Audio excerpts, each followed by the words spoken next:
O que vamos estudar nesse final de semana, nesses 6 encontros? Está aqui o nosso plano de aula. Vamos começar com hoje, quão essencial é o Espírito Santo. Amanhã pela manhã teremos 2 seminários. O primeiro será quem é o Espírito Santo. O segundo, ainda de manhã, a obra do Espírito Santo no passado. À tarde teremos 2 seminários, o primeiro será a chuva temporã e o segundo seminário, a obra do Espírito Santo no presente. E no domingo pela manhã, a gente encerra com chaves de ouro, falando sobre a obra do Espírito Santo no futuro, a chuva serôdia. Então aqui estão os temas que nós iremos abordar nesse final de semana.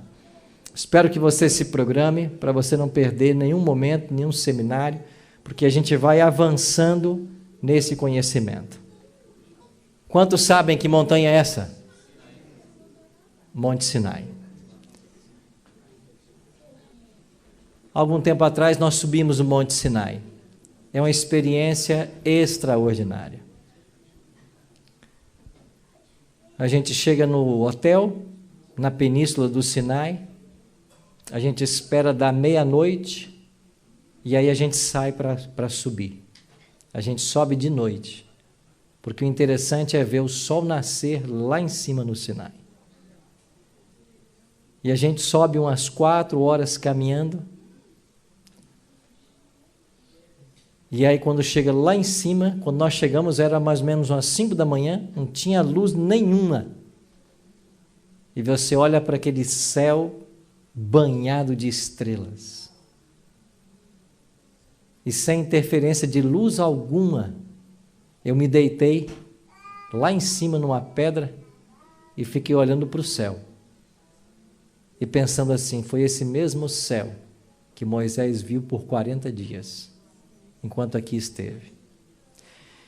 E a história de Moisés começou ali, na península do Sinai, quando ele viu uma sarça que ardia em fogo e não se consumia.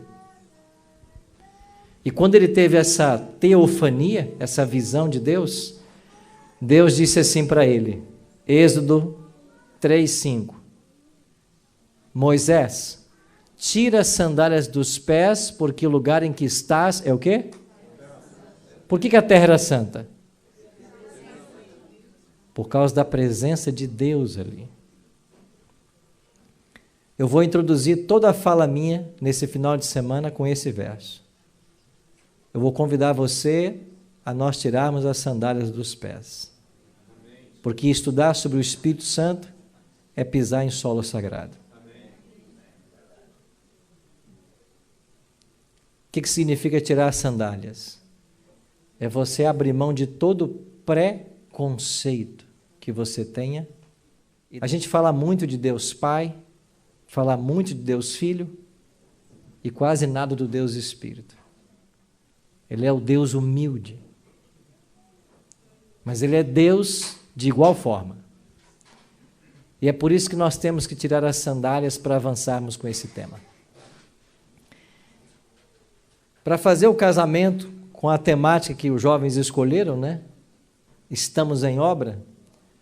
Nós vamos começar com Filipenses 1, verso 6, que é o meu verso preferido. O que diz lá? Aquele que começou boa obra em vós, há de completá-la até o dia de Cristo Jesus. Ele começou boa obra em nós. Estamos em obra, como diz o pastor Paulo. Estamos em obra. E quem é que vai completar essa obra? É a obra do Espírito. É Ele quem completa. Agora, se você não conhecer o Espírito, não conhecer a obra dele, como que ele atua, como que ele trabalha, você nunca vai se relacionar da forma correta com ele. E se você não conhecer, não for íntimo dele, a obra não vai ser completada na sua vida. Mas que bom que nós já começamos cantando o quê?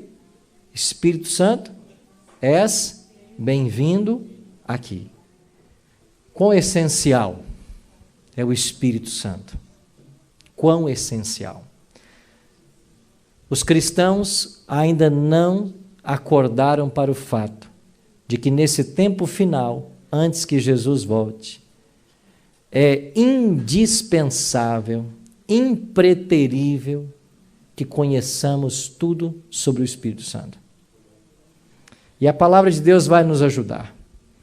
A Bíblia apresenta vários símbolos para o Espírito Santo.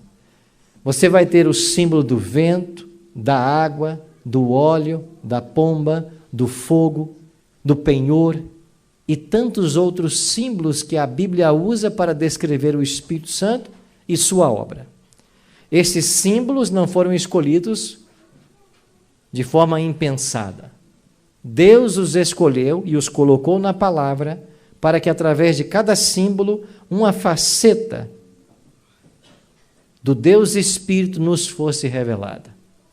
E hoje nós vamos entender um pouco mais a partir do ensino do Cristo. Ele, como mestre dos mestres, deixou lições preciosas a respeito do Espírito.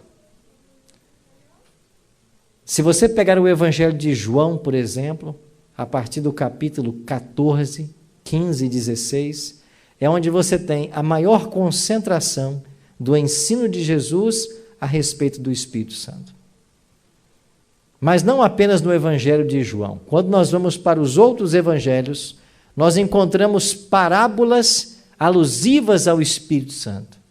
E talvez você já leu algumas dessas parábolas, algumas dessas alegorias, e passou por alto a ideia central. E eu queria me deter nessa noite, nos poucos minutos que nós temos, em 2 desses ensinamentos. O primeiro deles é na parábola das 10 virgens. Jesus, contando a parábola, disse assim: então se levantaram todas aquelas virgens e prepararam as suas lâmpadas. E as nécias disseram às prudentes: dai-nos do vosso azeite, porque as nossas lâmpadas estão se apagando. Mas as prudentes responderam: não, para que não nos falte a nós e a vós outras, ide antes aos que o vendem e comprai-o. E saindo elas para comprar, chegou o noivo, e aquelas que estavam apercebidas entraram com ele para as bodas. E o que aconteceu? Fechou-se a porta. Nós temos um conceito muito interessante na igreja, o conceito de o fechamento da porta da graça. Esse conceito ele é totalmente bíblico. A expressão não existe na Bíblia, né? Fechamento da porta da graça, mas o conceito ele está enraizado em vários textos. Um deles é esse aqui. Fechou-se a porta. O que significa o fechar a porta na parábola das 10 virgens? O noivo que é Cristo chegou, as virgens que estavam prontas é a igreja, elas foram para o céu, onde as bodas acontecem, e quem não chegou a tempo, quem não tinha o azeite, ficou de fora. E quando a porta se fecha, não é mais possível entrar. Isso quer dizer que há um momento no nosso tempo cronológico e escatológico que a porta vai se fechar. E qualquer decisão só pode ser tomada antes que essa porta feche. Porque depois que ela se fechar, o salvo não poderá se perder e o perdido não poderá se salvar. Então há um momento até onde a graça de Deus vai atuar, e não mais. Agora, qual é o essencial dessa história que Jesus contou? A lâmpada, na parábola das 10 virgens, representa a palavra de Deus. O salmista disse, né?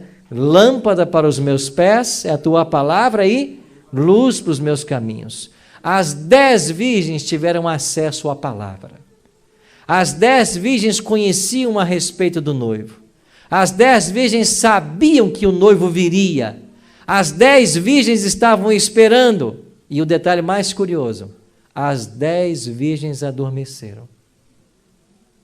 Não foram 5 quem dormiram. Todas dormiram.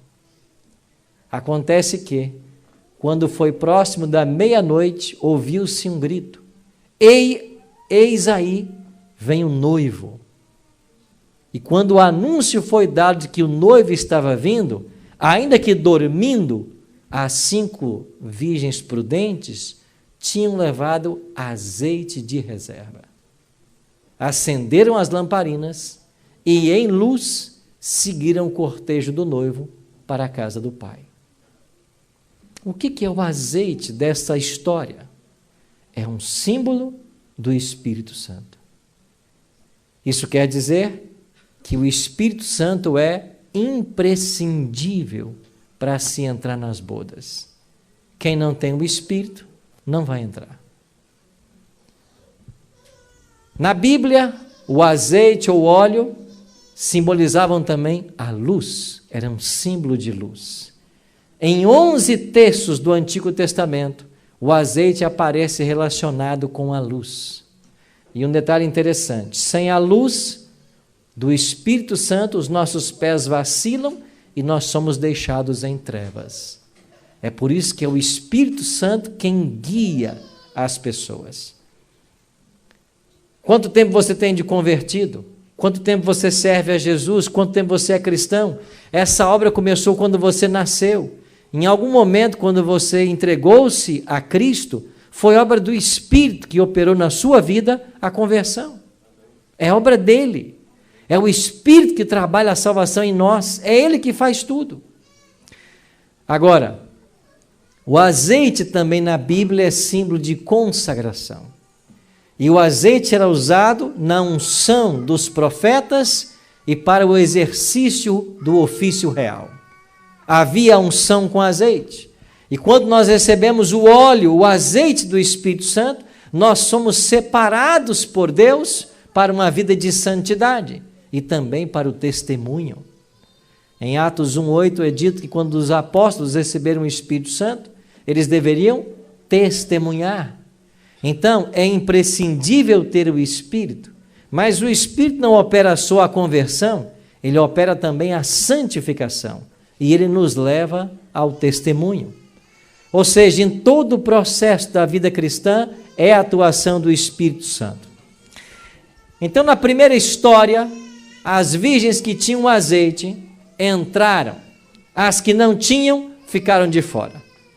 A segunda história que eu queria chamar a sua atenção da Bíblia é a carta escrita à igreja de Laodiceia, a última igreja. Você entende que as 7 igrejas do Apocalipse eram igrejas dos dias de João, mas elas também representavam 7 períodos da história da igreja cristã, começando com Éfeso, Esmirna, Pérgamo, Tiatira, Sardes, Filadélfia e Laodiceia. Laodiceia é a última. E nós entendemos de que o período laodiceano começou lá em 1844.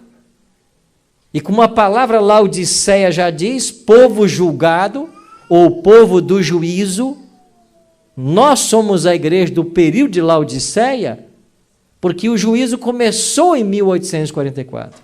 E ele vai durar até a volta de Jesus.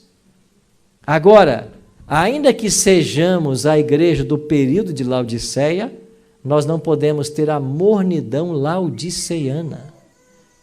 E qual é o único remédio oferecido por Cristo? Ou melhor, qual é o remédio oferecido por Cristo para que, mesmo vivendo o período de Laodiceia, não sejamos mornos laodiceanos? Ele aparece o conselho em Apocalipse 3:18. Quando Jesus diz assim, eu aconselho que você compre de mim o quê? 3 coisas.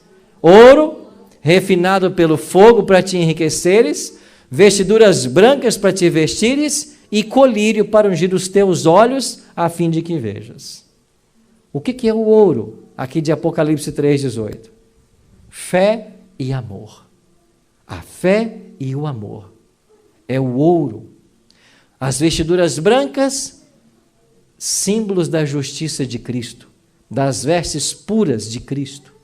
E o colírio, símbolo do Espírito Santo, que faz cair dos nossos olhos toda a escama do pecado, que nos impede a visão correta, para termos uma clara visão das coisas que acontecem do mundo espiritual. Agora, no versículo 20, é dito que Jesus é aquele que está à porta e bate. Ele não só oferece a solução para Laodiceia, mas ele vem até Laodiceia, ele bate à porta. Só que Deus nunca arromba, Deus nunca quebra a porta, Deus não força. Ele é tão bom que ele respeita a nossa liberdade. E ele bate a porta e diz assim, se alguém ouvir a minha voz, e abrir a porta, entrarei em sua casa, cearei com ele e ele comigo. Ou seja, tanto na parábola das 10 virgens, quanto no conselho à igreja de Laodiceia, está claro o papel do Espírito Santo. É ele o azeite nas lamparinas das prudentes, é ele o colírio que unge os olhos de laodiceanos para que eles não sejam mornos. Agora, por que então às vezes que falamos tão pouco do Espírito Santo? Você sabia que o diabo é especialista em contrafações? Em todos os momentos quando Deus estava para atuar na história, o diabo procurava desviar a atenção do povo para as atuações divinas para confundir as mentes. Isso é coisa antiga. Lá no Egito já foi assim. Deus faria os milagres ou fazia os milagres enviando as pragas. Os magos tentavam repetir os mesmos sinais para confundir a mente do povo. Isso aconteceu nos primórdios de nossa igreja, aqui nesse país. Quando chegou a hora no calendário da profecia para Deus tirar a sua igreja do deserto e ele levantaria uma profetisa, o diabo levantou aqui nesse país milhares de pessoas pretendendo ter o dom profético. Quando Deus levantou Ellen Golden Armon, ela não foi aceita com facilidade como muitos pensam. Por que não? Porque o diabo já havia levantado tantos falsos profetas que até o movimento já havia tomado um voto, dizendo não aceitar a manifestação do dom profético. Pois isso está acontecendo exatamente nesse momento. Hoje existe um ramo de igrejas que prospera no mundo inteiro. São as igrejas pentecostais. Depois vieram as igrejas neopentecostais. Depois, no catolicismo, surgiu o movimento carismático. E todos esses movimentos religiosos são voltados para a pessoa e obra de quem? Do Espírito Santo. Falou-se tanto do Espírito Santo de uma forma tão distorcida que criou-se no seio da igreja adventista uma aversão aos termos pentecostal. E quando falamos em pentecostal, as pessoas logo remetem suas mentes à glossolalia, ao exorcismo e outras coisas que se associaram à obra do Espírito Santo. Você não entende, você não vê claramente que são tentativas de Satanás de tentar anular a obra que Deus está para realizar? É exatamente isso. É por isso que eu e você precisamos nos abrir à influência do Espírito, para não só compreender quem Ele é, mas aprofundar a nossa caminhada e alcançar intimidade com o Espírito Santo. E sabe qual é a boa notícia? Jesus disse assim em Lucas: qual dentre vós é o pai que, se o filho lhe pedir pão, lhe dará uma pedra? Ou se lhe pedir um peixe, lhe dará em lugar do peixe uma cobra? Ora, se vós que sois maus sabeis dar boas dádivas aos vossos filhos, quanto mais o Pai Celestial dará o Espírito Santo a quem? A quem, irmãos? E quem não pede? Nunca vai ter. Nunca. O Espírito Santo só será dado em resposta ao clamor. Eu não acredito em nenhum reavivamento espiritual que não seja fruto do estudo desse livro.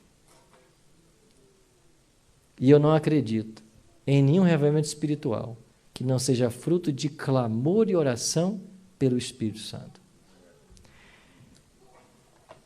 Você pode passar o final de semana aqui, não prestar atenção no que vai ser dito, ignorar os conselhos da Bíblia e continuar do mesmo jeito. Você pode. Mas se você não conhecer o Espírito, não tiver o Espírito, você não vai para o céu. É o que a parábola das 10 virgens está ensinando. E é o que a mensagem a Laodiceia nos alerta. Agora, você pode aproveitar esse final de semana, em cada momento que nós estivermos aqui, para tentar entender quem é o Espírito Santo e como aprofundar sua caminhada com Ele. E Jesus, que ensinou tanto sobre o Espírito Santo, Ele trouxe essa verdade de uma forma tão simples. E aqui eu estou vendo vários pais, várias mães. Olha o argumento que Jesus usa. Se um filho teu, se uma filha pedir alguma coisa, você não vai dar? Vai dar trocado ao que faça mal? Não, você não faz isso. Agora, se vocês que são mal agem assim, quanto mais o Pai Celestial dará boas coisas, ou dará o seu Espírito, àqueles que pedirem. Deixa eu mostrar para vocês a minha família. Aí está minha esposa Juliana e meus 3 filhos, Rafael, Mateus e Lucas. O que esses garotos pedem para o pai que o pai não faz? O quê? Eu sei que você também é assim. A gente faz tudo pelos filhos. E Jesus falou assim, se vocês fazem tudo pelos filhos, você acha que o Pai Celestial não vai fazer por você? Não vai dar o Espírito para você?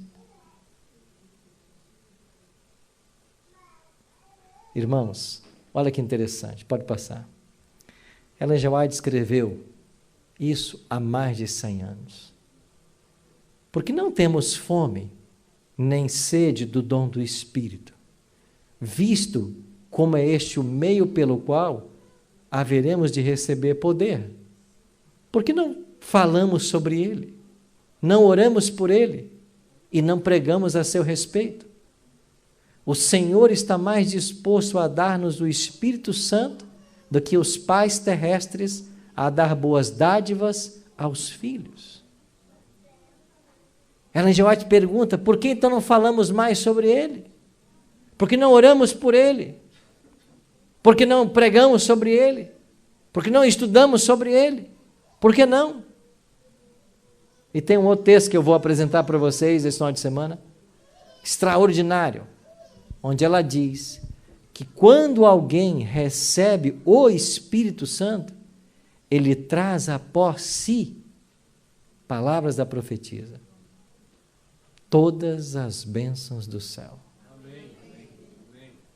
Quem recebe o Espírito Santo, a bênção do Espírito traz após si todas as outras bênçãos. Então eu e você precisamos de uma bênção, a bênção do Espírito, sermos cheios do Espírito. E a palavra nos desafia a isso. Por que eu coloquei esse slide aqui desse avião? Por um fator muito simples. Nós estamos pisando em terreno sagrado. E se passarmos aqui décadas estudando a teologia do Espírito, a pneumatologia, nós não compreenderemos ainda o mínimo, um ínfimo de tudo que é o Deus Espírito. Só que eu não preciso compreender tudo sobre o Espírito para então recebê-lo. Isso acontece, por exemplo, quando você voa de avião. Talvez você não conheça todas as leis da termodinâmica. Talvez você não saiba como um avião com tantas toneladas para no ar ou fica no ar. Mas sem conhecer todas as leis implicadas, você entra dentro e voa. Então, o fato de você não conhecer tudo sobre o Espírito Santo não deve ser uma barreira para que você não receba. E como que eu posso receber o Espírito Santo? Com um grau de conhecimento inicial. Quando eu faço o que a palavra me aconselha. Aquele que abrir a porta, eu entrarei. Eu tenho que permitir que ele faça a obra. Amigos, Jesus conversava com Nicodemos e disse algo muito interessante sobre o Espírito Santo. Nicodemos, você está vendo o vento? Não, né? mas você está vendo o balançar das árvores? Assim é todo aquele que é nascido do Espírito. Você não pode, talvez, ver o Espírito agindo, mas ele está agindo porque você vê os resultados. Vocês não acham que o Espírito Santo está trabalhando sem que nós percebamos e fazendo coisas extraordinárias? E sabe qual é a boa notícia dessa noite? Deus quer muito você no céu. E o Espírito Santo vai fazer de tudo para você estar lá, para que eu esteja lá. E só há um ser, uma pessoa, que pode impedir essa obra. Você mesmo. Você mesmo. Eu não sei em que momento você está da sua caminhada. Não sei como está você na sua vida espiritual aqui nessa sexta-feira. Mas eu sei de uma coisa. Deus tem planos lindos para nós. E Ele vai fazer de tudo para você entender que Ele ama você e quer você no céu. Ele quer ajudar você na sua caminhada. E quando eu penso na cena que a gente vê por aí, nos esportes especialmente, e você já percebeu, às vezes quando alguém está quase na linha de chegada, e às vezes tropeça e cai, ou às vezes atingido por uma cãibra, ele não consegue mais andar, e aparece alguém ali que de repente ajuda essa pessoa a atravessar a linha. Toda vez que eu vejo uma cena assim, eu fico pensando na obra de Deus. E uma dessas cenas lindas que tem é que quando um jovem destes cai e se machuca, alguém aparece correndo do meio da multidão, é um senhor de cabelos brancos. E esse senhor toma esse jovem pelas mãos, entra debaixo de seus braços e o conduz até a linha de chegada. E depois eu fiquei sabendo que esse senhor era o pai do jovem. Amigos, toda vez que eu vejo essa cena eu fico me perguntando, será que é assim que o Espírito age? E eu cheguei a uma conclusão. Não, não é. Quando você cai, o Espírito não vem para te dar um apoio. Ele não vem ajudar você a se arrastar até a linha de chegada. Ele pega você no colo e leva sem nenhum esforço da tua parte. Porque nos é impossível caminharmos por nossas próprias pernas. É isso que Ele faz. Ele faz tudo.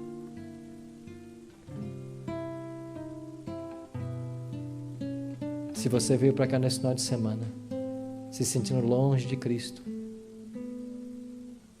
se você sabe que existem coisas que precisam ser mudadas na vida, se você quer uma comunhão mais real com Deus, mais íntima com o Espírito, você está no lugar certo. Porque nós veremos milagres nesse final de semana. Nós veremos. Mas precisamos dar o primeiro passo. Porque o Espírito Santo não faz nada sem a sua permissão. Nós temos que permitir. Fecha teus olhos. Pai, estamos aqui, nesse bonito local, no final de semana, com o tempo necessário para estudarmos a Tua Palavra. Nosso coração talvez esteja muito agitado por tantas coisas que nos preocupam. Talvez corremos a semana inteira ansiosos com muitas coisas. Mas nos ajuda, Pai, para que nesse sábado e neste domingo o nosso coração se acalme. Que nós nos esqueçamos da vida depois dessa localidade. Que aproveitemos cada momento que aqui estivermos para sermos sensíveis à voz do Teu Espírito. como cantamos há pouco. Ó Deus Espírito, Tu és bem-vindo em nosso meio. Nós queremos Te receber. Nós queremos ser repletos de Tua glória. Nós queremos que o Senhor complete na nossa vida a obra que um dia o Senhor começou. Nós queremos estar prontos para a volta de Jesus. Nós queremos que a nossa família também esteja pronta. Por isso, Pai, nós queremos dar a permissão para que o Senhor atue em nossas vidas e faça todos os milagres que nós necessitamos para estarmos prontos para o Teu regresso. Cuide de todos nós. É a nossa oração. Em nome e por amor de Jesus. Amém.